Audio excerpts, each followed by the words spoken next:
Hey, thanks for tuning in. I'm going to show you how to make this fire planet in Photoshop. There are quite a few good YouTube tutorials, but some are more complicated than others. I think this one is the simplest. We're going to use no layers, just filters and a manual tweak at the end, and it's going to take about 5 minutes in real time. So start with a black background.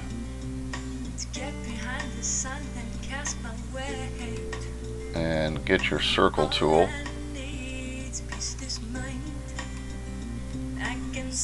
Drag out your planet. I'll make it a little bit bigger for you guys. I've got my resolution at 800 by 800, but you can, my size at 800 by 800 pixels, and my resolution at 200. You can certainly make it bigger. My computer's kind of slow, so we'll keep it small for the demo. Next, go to Filters and select Render, Difference Clouds. And what you want to do is keep generating that until you get the effect that you want. I'll let you know when I find it. Control F, Control F. See, that's already getting more interesting. Control F, Control F. There, I like that one. There's a lot of veining and texture and a good amount of difference in density to make it look like the surface of a planet. Next filter I want to apply is a sphereize filter, which will give it some 3D look to it, or some dimensionality. Is that a word? Some dimension. Go to Distort, Sphereize, and set the amount at 100 and click OK. There, now we have it look 3D. Next, we're going to put a halo around our planet. If you've ever seen photos of our sun, for example, there's a halo around it. Never look at the sun directly with your eyes, or you will burn your retinas off. Just a little friendly tip. So I've inversed the image to mask the planet. I'm going to go to the filter called Blur, Radial Blur.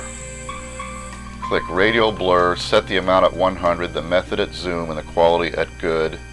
Click OK.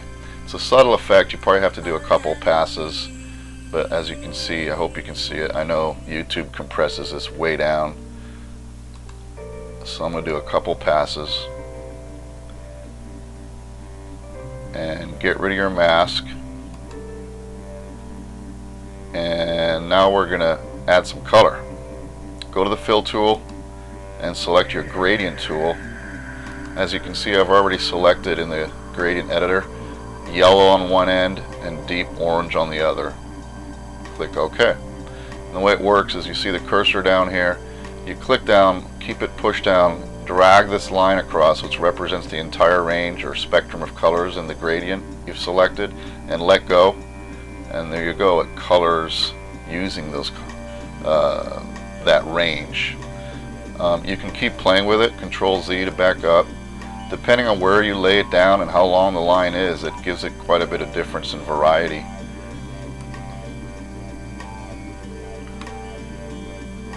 I think I want a little bit more even distribution of red and yellow. There, I like that. Okay, now we're really going to bring this sucker to life with contrast. So I go to Image, Adjustments, and pump the contrast slider up. Look at that baby come to life. How cool is that? Don't want it too much or you'll lose some of that detail. Click OK, and the final step I like to put in using the smudge tool is the creation of flames or plumes on our volcanic planet. So just push and then pull the color upwards, or rather away from the center in a radial pattern, away from the center in straight lines. If you have crooked lines, it doesn't look natural. So just put a few wherever you think they would live. Maybe one right here, and one right here, another one here. Use your imagination, folks. Add some stars, a freaking spaceship, some other planets, some Milky Way galaxies, whatever you think would look cool. And there you have it, folks. Real simple. Anybody can do it. Hope you enjoyed it. If so, send me some nice commentaries, and I'll have some other cool stuff for you in the future. Thank you. Yankfroggy out.